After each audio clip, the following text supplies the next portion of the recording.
promised self-sufficiency and autonomy.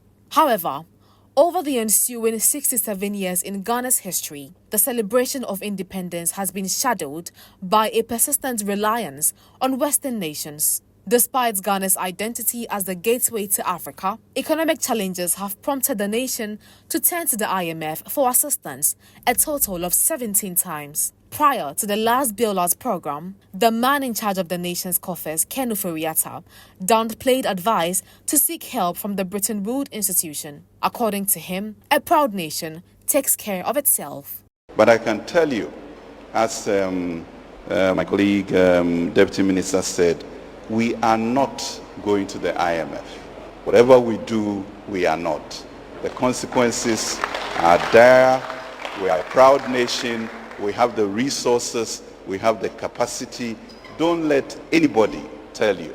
Unfortunately, a few months after the bold declaration, the Minister of Finance made a U-turn amidst skyrocketing inflation coupled with depreciation of the cedi. The country was in dire need of a $3 billion facility from the IMF. This is not the only time leadership has failed to live up to its own pledge of ensuring self-sufficiency. During the 2018 Independence Day celebration, a bold statement of Ghana Beyond Aid was made by President Akufo-Addo. Since I became president, I've been advocating for a Ghana, indeed an Africa beyond aid, and I'm keen to have the support of all of us in this enterprise. Nobody needs to spell it out to us that the economic transformation we desire will not come through aid. We've been on that trajectory for most of the past 61 years, and it has not happened.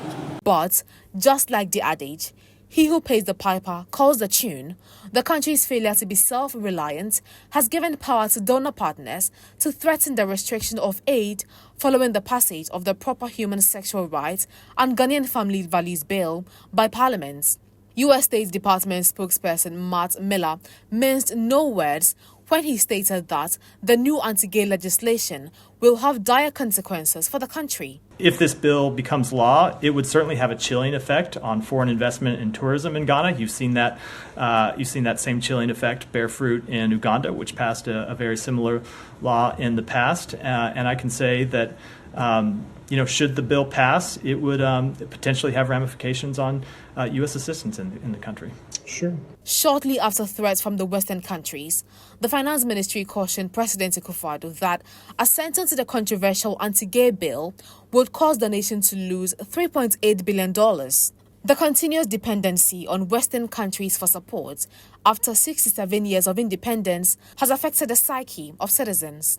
Most citizens believe the claim by Osagyefo Dr. Kwame Nkrumah that the black man is capable of managing his own affairs is a mirage. I think Ghana is not an independent country. Why? Because other countries are still consumers. Other countries tell us what to do and what we should not do. So I don't think Ghana is an independent country.